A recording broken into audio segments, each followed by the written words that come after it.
ఈరోజు పండిత్ జవహర్లాల్ నెహ్రూ గారి యొక్క 60వ వర్ధంతి.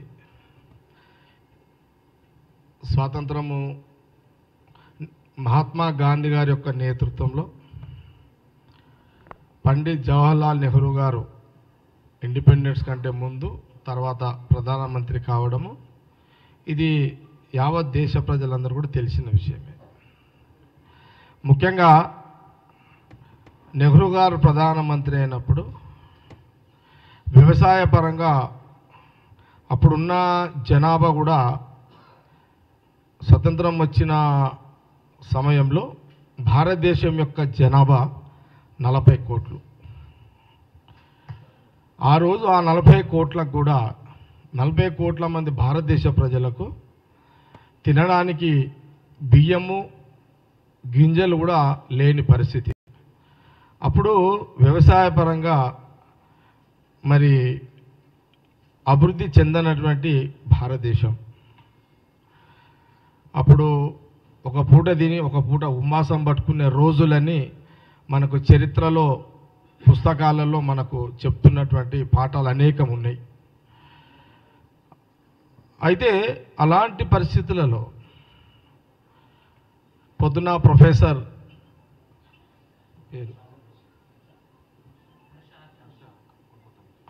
కలకత్తా నుంచి ప్రొఫెసర్ హర్ష గారు రావడం జరిగింది.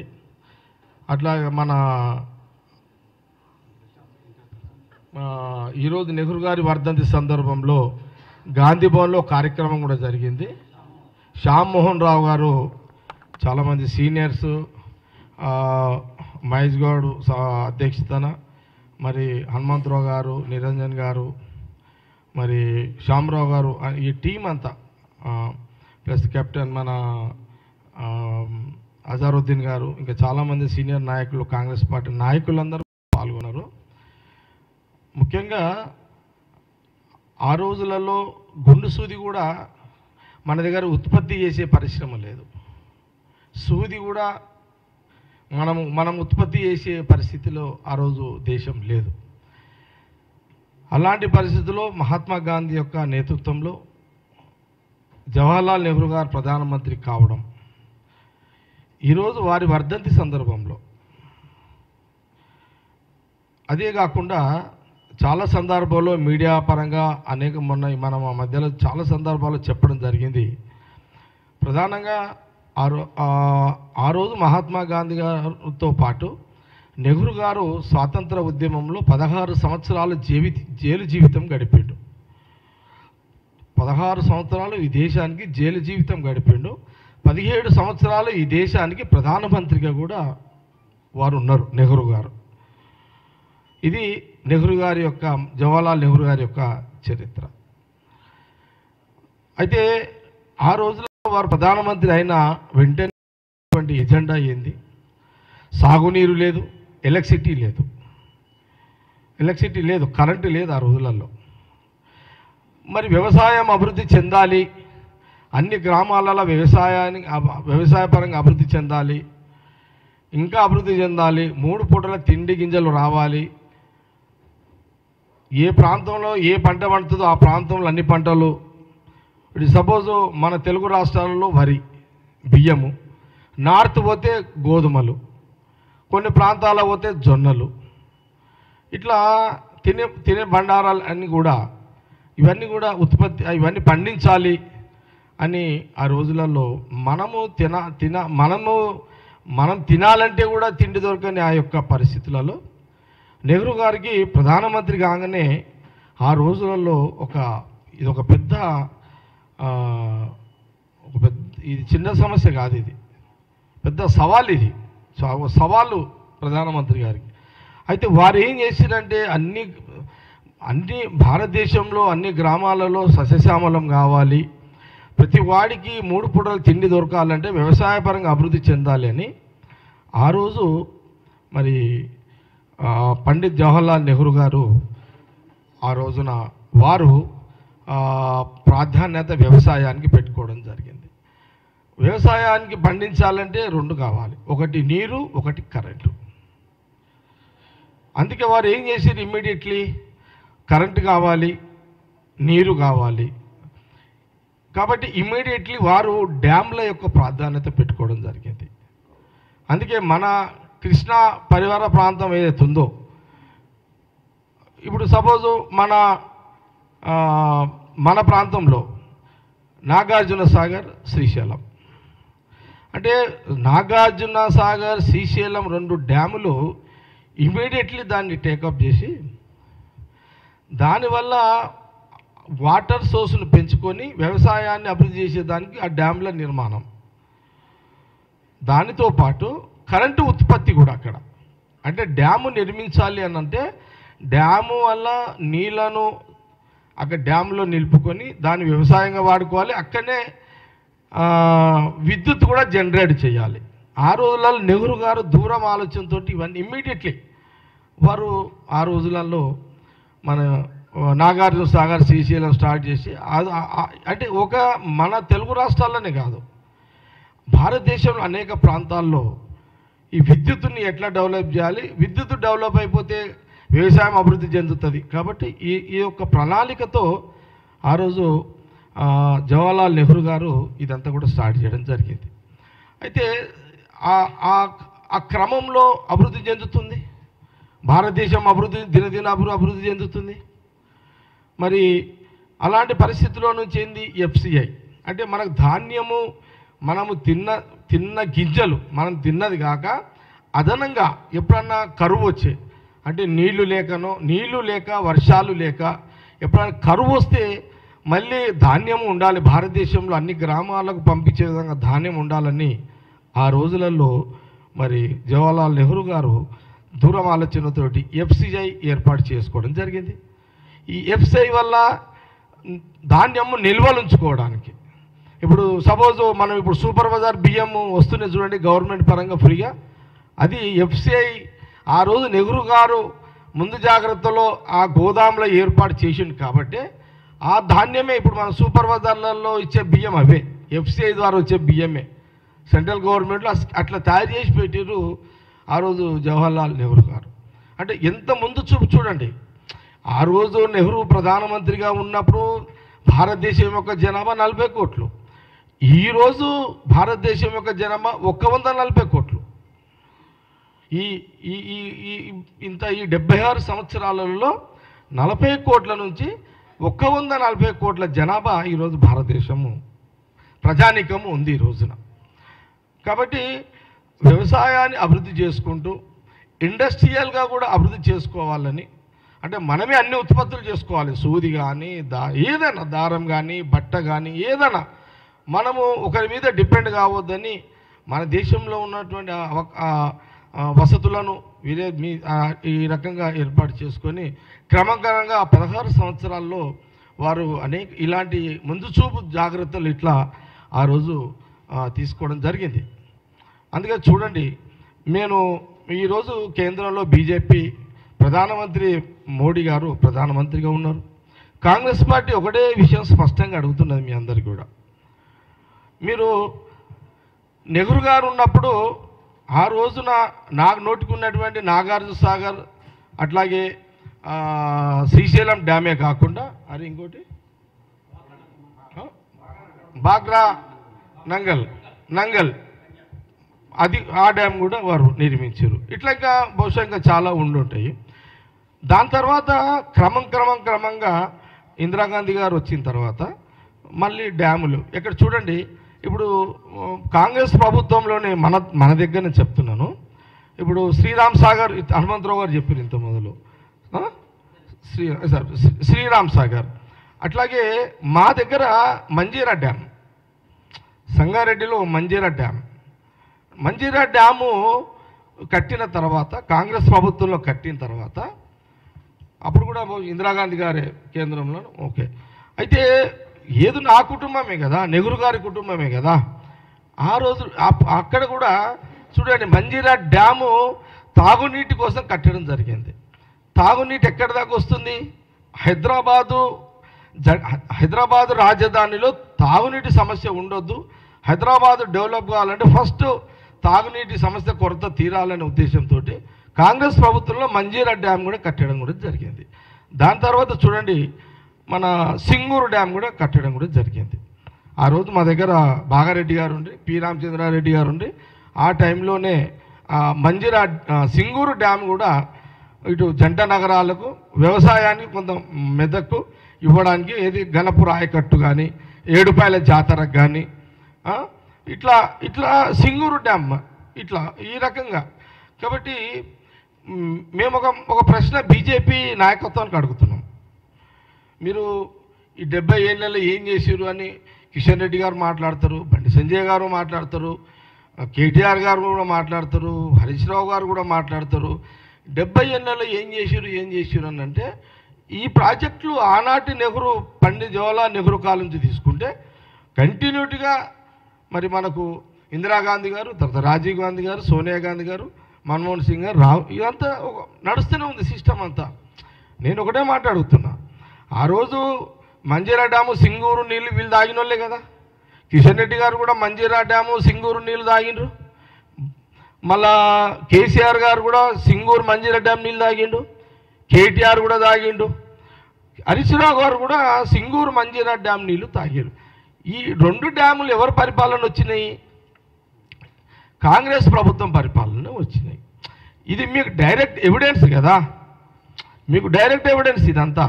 ఇదేదో మేమేదో కళ్ళబొల్లి మాటలు చెప్తలేదు, ఇది వాస్తవాలు కాబట్టి మీకు చెప్తున్నాం. మీరు చెప్పండి, మేము జీవితం మొత్తంలో సింగూరు మంజీరా డ్యామ్ నీళ్లు తాగలేదు, ఇవి కాంగ్రెస్ ప్రభుత్వం రాలేవు అని మీరు ఛాలెంజ్ చేయగలుగుతారా? బీజేపీ కిషన్ రెడ్డి గారు హైదరాబాద్లోనే ఉన్నారు కదా, హైదరాబాద్లో కొన్ని ఏళ్ళు మంజీరా డ్యాము నీళ్ళు, సింగూరు నీళ్ళు వచ్చినాయి కదా, ఆ నీళ్ళు వారు తాగిరు కదా, తాగలేమని చెప్పగలుగుతారా? నేను తాగనే లేను. నేనేమంటున్నా అంటే, మీ రాజకీయ ఉనికి కోసం మీరు ఏదైనా మాట్లాడుకోండి, అది వేరు, కానీ ఏం చెయ్యలేదు అనే మాట మీరు అనొద్దు అనేది కాంగ్రెస్ పార్టీ చెప్పదలుచుకుంది. అయితే ఇంకో మాట, నేను ఒక మాట బీజేపీ నాయకత్వానికి అడుగుతున్నా.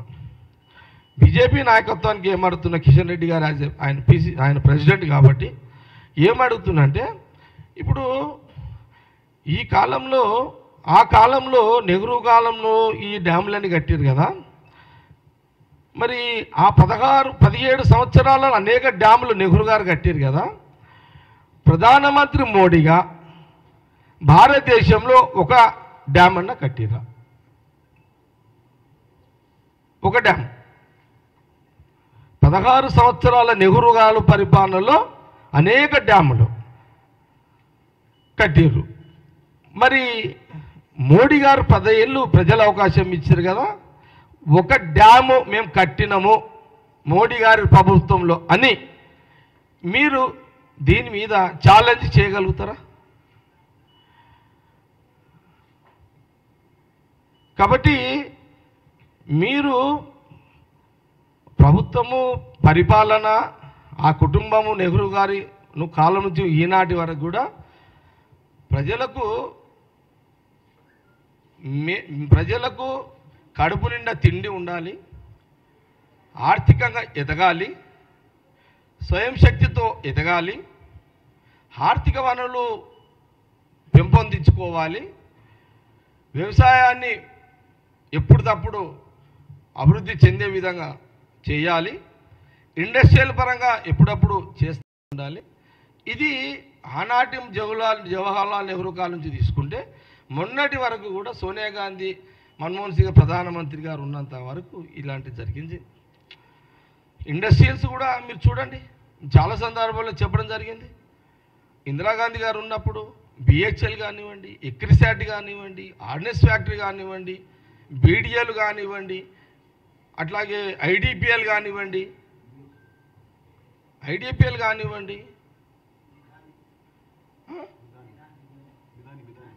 మిదాని కానివ్వండి,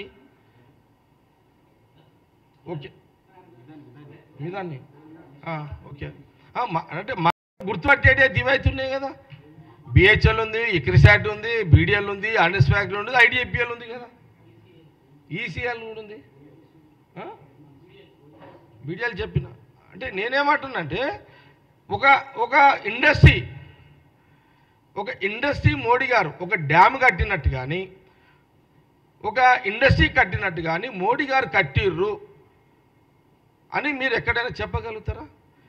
వైజాగ్ స్టీల్ ఎవరు? విశాఖపట్నం స్టీల్ ఎవరు? వైజాగ్ స్టీల్ కాంగ్రెస్ ప్రభుత్వమే కదా, హరి కాంగ్రెస్ కదా, కాంగ్రెస్ ప్రభుత్వమే. మీరేం చేసిర్రు? వైజాగ్ స్టీలు కార్పొరేషన్ చేసి ప్రైవేటీకరణకు దాని ప్రపోజల్ చేసిర్రు. బీడీఎల్ కూడా ప్రైవేటీకరణకు ప్లాన్ చేసిర్రు. ఆర్డినెన్స్ ఫ్యాక్టరీ కూడా ఇప్పుడు ప్రైవేటైజేషన్కి ఆల్రెడీ కార్పొరేషన్ చేసేసారు. ఇప్పుడు బిఎస్ఎన్ఎల్ ఏంటి పరిస్థితి? ఎల్ఐసి ఏంటి పరిస్థితి? ఎల్ఐసి పరిస్థితి ఏంటి? అంటే ఇవన్నీ ప్రాపర్టీస్ అన్ని ప్రజల ప్రాపర్టీస్. ఈరోజు లక్షల కోట్ల విలువైన ఈ ప్రాపర్టీస్ అన్నీ కూడా ఒకరిద్దరు కార్పొరేట్ వ్యవస్థలకు ప్రైవేటీకరణ చేస్తూ కార్పొరేషన్గా వాళ్ళకు ఇవ్వడం జరిగింది.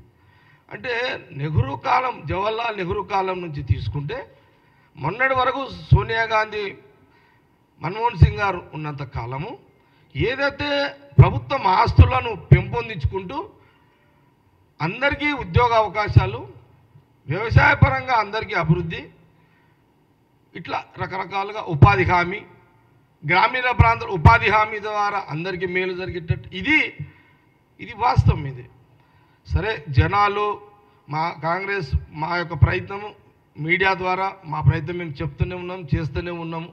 ఇది కూడా ప్రజలు గమనించాలని. అరే, ఒక్క డ్యాము కట్టని ప్రధానమంత్రి గురించి ఇన్ని మాటలు నడుపుతారే బీజేపీ వాళ్ళు. ఎస్, మేము ఒక డ్యామ్ కట్టినాము, ఒక 30,000 మందికి, 40,000 మందికి, 1,00,000 మందికి ఉద్యోగాలు వచ్చి ఒక ఇండస్ట్రీ తెచ్చినాము అని గల్లా ఎగరేసి చెప్పే ఒక దమ్ము తెలంగాణ బీజేపీ రాష్ట్ర అధ్యక్షుడికి ఉందా?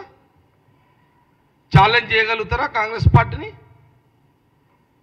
మేము ఇన్ని ఉద్యోగాలు చేసినాము ఇండస్ట్రీ వల్ల చెప్పగలుగుతారా?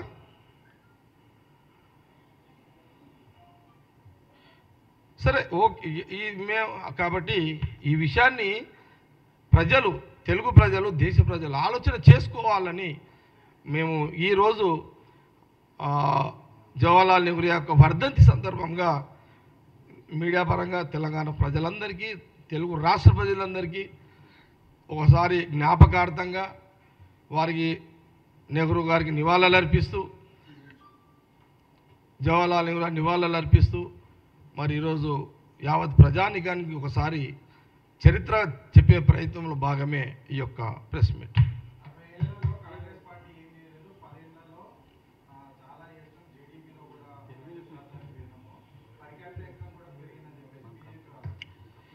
ఈ క్యాపిటల్ ఇవన్నీ వేస్ట్, ఇవన్నీ ఈ పనికిమాల ముచ్చట్లు ఇవన్నీ.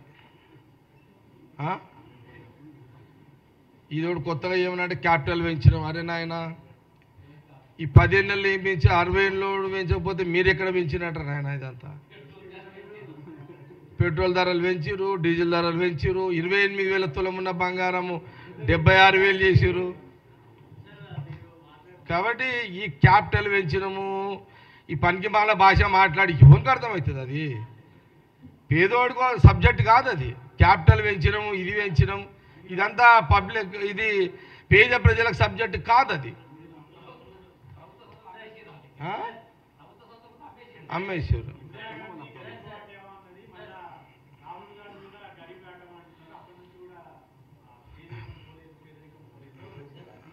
నేనేమంటున్నా అంటే, గరీబీ హటావా అంటే జనాభా పెరుగుతుంది, సమస్యలు పెరుగుతున్నాయి. విన్నారా? ఇప్పుడు ఒక ఇంట్లో 2 పిల్లలు ఉంటారు, మధ్యతరగతి కుటుంబం ఉంటాడు, పేదవాడు ఉంటాడు. అర్థమైంది కదా? పేద అనేదే అది మన జనాభా పెరుగుతుంది కాబట్టి సమస్యలు కూడా పెరుగుతున్నాయి కదా. అప్పుడు 40 కోట్ల మంది డిజైన్ భవిష్యత్తును డిజైన్ చేసిర్రు కాబట్టి 3 పూట తిండి తింటున్నాం. ఇప్పుడు ఎఫ్సీ అంటే అర్థం ఏంటి? ఆ రోజు నెహ్రూ గారు ధాన్యాలు ఉత్పత్తి పెంచుకొని 3-4 ఏళ్ళకు సరిపడా ఒక ఆహార భద్రత ఇవన్నీ చేసిండు కాబట్టి ఈరోజు ప్రధానమంత్రి గారు కుర్చీ మీద కూర్చొని చేతులు ఊపుతున్నాడు. అసలు ఇవన్నీ లేవనుకో చేతులు ఇప్పుడు ఉంటుండేనా ప్రధానమంత్రి గారిది? కాబట్టి అది మనం కూడా అర్థం చేసుకోవాలి. పొలిటికల్ విమర్శలు సభలక్ష చేస్తాం. చెప్పు.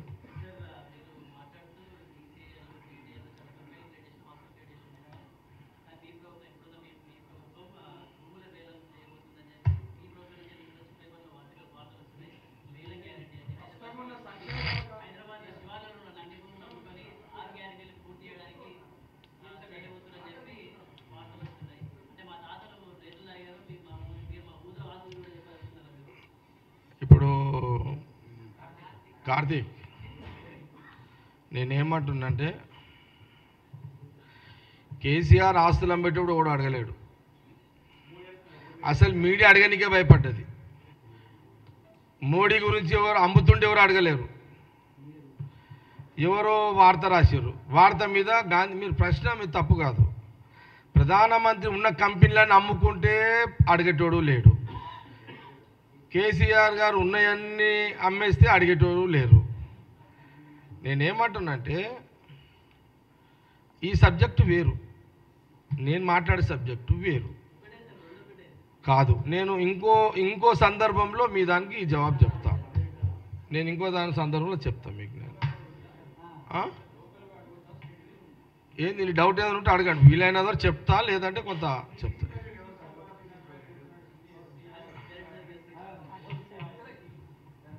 పిసిసి ప్రెసిడెంట్కి సంబంధించి వినండి. పిసిసి ప్రెసిడెంట్ గురించి రకరకాల వార్తలు అనేక సోషల్ మీడియాలో, ప్రింట్ మీడియాలో, అక్కడక్కడక్కడ ఏమంటారు ఎలక్ట్రానిక్ మీడియాలో వస్తున్నాయి. సోషల్ మీడియాలో చాలా వస్తున్నాయి. ఎవరి అభిమానులు వాళ్ళకు ఉంటారు. అందరు అభిమానుల మనోభావాలను కాపాడేదే కాంగ్రెస్ పార్టీ. భావాలను కాపాడేదే కాంగ్రెస్ పార్టీ.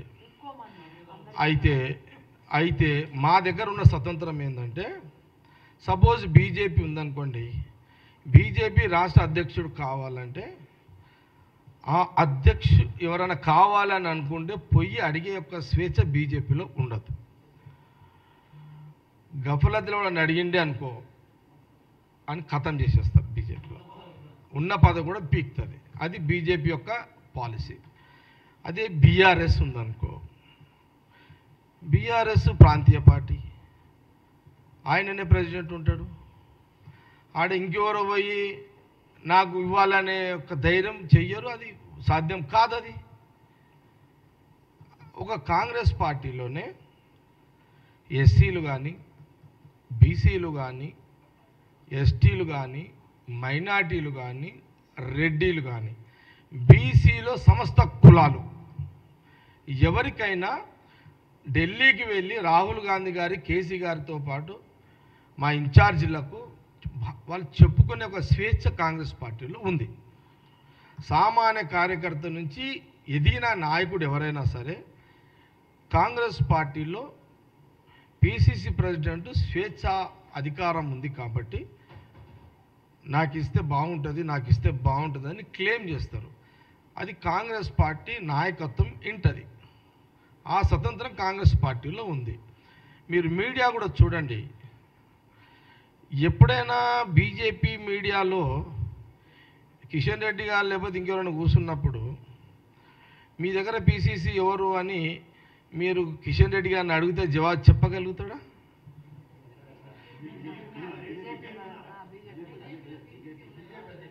బీజేపీ అధ్యక్షుడు నేనేమన్నా బీజేపీ అధ్యక్షుడిని అడగలుగుతారా? అడిగితే మాట్లాడగలుగుతాడా? మాట్లాడే ధైర్యం ఉంటుందా? ఆయనకు స్వేచ్ఛ ఉంటుందా? లేదు. అచ్చా, కేసీఆర్ని ఎవరు అడగాలి?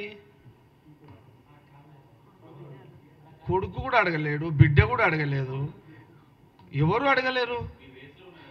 ఒకటి అదే మా సీఎం రేవంత్ రెడ్డి గారు, ఎగ్జాంపుల్ చెప్తున్నా, మా సీఎం పిసిసి రేవంత్ రెడ్డి గారు ఎప్పుడన్నా మీరు ప్రెస్ మీట్లో కూర్చున్నాడు, ఏం సార్ మీ పిసిసి ఎవరంటే మా అధిష్టానం అంటే కోపం తెచ్చుకుంటాడు ఎప్పుడైనా?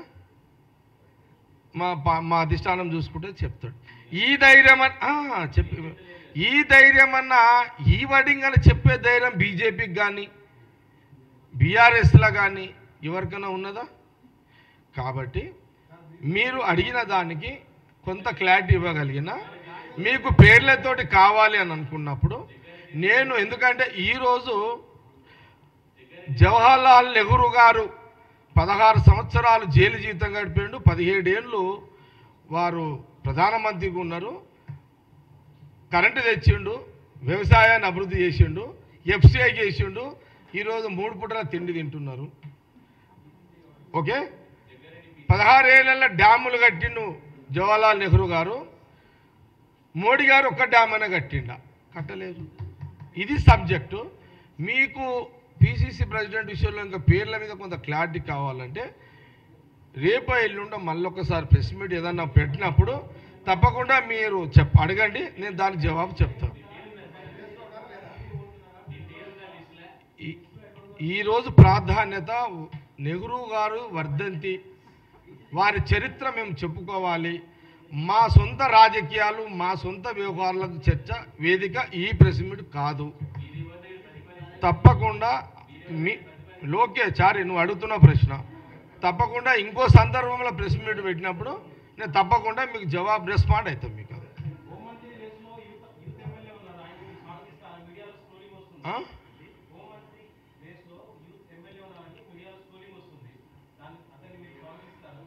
అంటే ఒకటి మీరు అడుగుతున్నారు ఏంటంటే ఏదో హోంమంత్రి ఇంకో మినిస్టరు స్కోరింగ్లు వస్తున్నాయని మీరు అంటున్నారు.